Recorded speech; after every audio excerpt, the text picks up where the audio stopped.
আসসালামু আলাইকুম ভিউয়ার্স, আমার সামনে যে ফ্যানটা দেখতেছেন এটা ঘোরার চেষ্টা করে কিন্তু ঘুরতে পারতেছে না। তারকে মনে হয় কোনো দিক থেকে বাধাপ্রাপ্ত করছে, সেটা হচ্ছে এই ফ্যানে থাকা দুইটি বুশ দুই প্রান্ত থেকে আটকে ধরে রাখে, এই জন্য ফ্যানটা ঘুরতে পারে না। আপনাদেরকে যদি ক্লিয়ার করে দেখাই, এখন যদি আমি ফ্যানটাকে হাতে ঘুরে দিই তাহলে কিন্তু ফ্যানটা ঘুরে।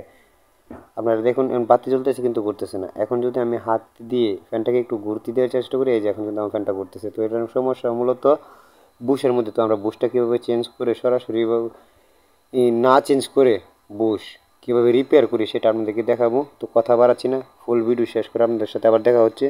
সে পর্যন্ত আমার ভিডিও ধৈর্য ধরে দেখতে থাকুন, আর আমার চ্যানেল নতুন হলে সাবস্ক্রাইব করে রাখুন, পাশে থাকা বেল আইকনটা অন করে রাখুন। ধন্যবাদ সবাইকে। সাল শেষ হতে চলেছে অথবা 2025 সাল চলে এসেছে। নতুন সাল আসবে, এটাই নিয়ম, এটাই স্বাভাবিক। তবে বন্ধু, ক্যালেন্ডার বদলায় কিন্তু তুমি বদলাওনি। আমি জানি না তোমার গত বছর কেমন ছিল, কিভাবে কেটেছে, কিন্তু বন্ধু সামনে আসতে চলেছে যে 6টি মাস, আমি গ্যারান্টির সাথে বলতে পারি তোমার লাইফ চ্যালেঞ্জিং হয়ে যেতে পারে যদি তুমি আজ থেকেই শপথ না করো। হ্যাঁ, আমি তোমাকে বলছি 6 মাস, 6টি মাসের জন্য উধাও হয়ে যাও।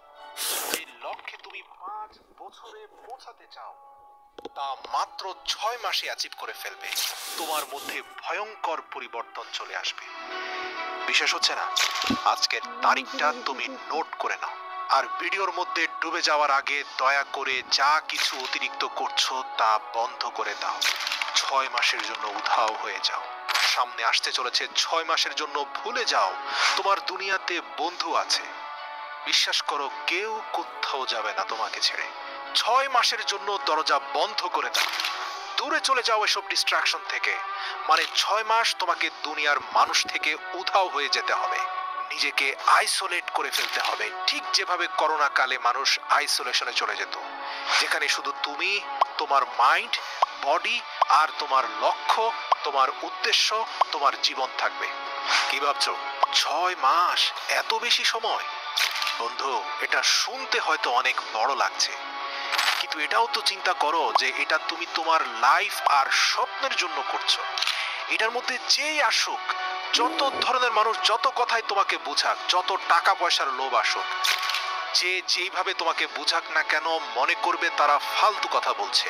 তোমার বন্ধু নিজের স্বার্থের জন্য তোমাকে কাছে ডাকছে। বিশ্বাস করো, তোমার যাওয়া না যাওয়া নিয়ে কিচ্ছু যায় আসে না। মনে রাখো, এই 6 মাসে তুমি যত মানুষের সাথে থাকবে তুমি ততই নষ্ট হবে। সব আনন্দের গ্রুপ থেকে লেফট হয়ে যাও, ফালতু মানুষ এড়িয়ে চলো, আর টাইম ওয়েস্ট যারা করে তাদেরকে ব্লক করে দাও জীবন থেকে, ফেসবুক থেকে, ইনস্টাগ্রামের দুনিয়া থেকে বের হয়ে আসো।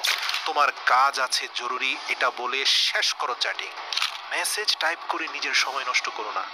6 মাস সেলফিশ হয়ে যাও, নিজের কথা চিন্তা করে নিজের লাইফ, নিজের স্বপ্ন, নিজের লক্ষ্য, নিজের ফ্যামিলির কথা চিন্তা করো।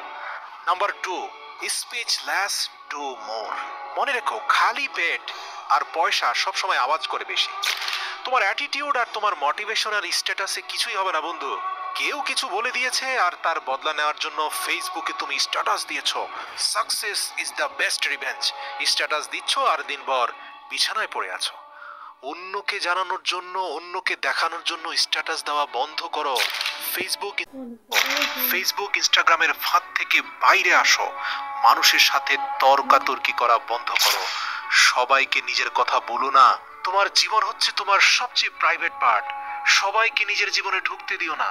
কখনো ভেবেছো তোমার মোটিভেশন কেন সবসময় ঠান্ডা হয়ে যায়? কারণ তুমি এমন মানুষদের সাথে থাকো যারা তোমার সব এনার্জি চুষে নিয়ে তোমাকে খালি খোসা বানিয়ে ছেড়ে দেয়। এরকম বন্ধুত্ব থেকে বাইরে আসো। মানুষকে নিয়ে সমালোচনা করা, অন্যকে নিয়ে চিন্তা করা ছেড়ে দাও। যদি তুমি না থাকো দুনিয়া থেমে যাবে না। তোমার থেকে শ্রেষ্ঠ মানুষটা দুনিয়া থেকে চলে গেছে বলে দুনিয়ার কিচ্ছু যায় আসেনি। তোমার না থাকা নিয়ে কিচ্ছু যায় আসে না। দুনিয়া যেভাবে চলছে সেভাবেই চলতে থাকবে। মরে যাওয়া মানুষকে মানুষ একদিনই ভুলে যায়। কি যায় আসে কে তোমাকে নিয়ে কি ভাবছে না ভাবছে?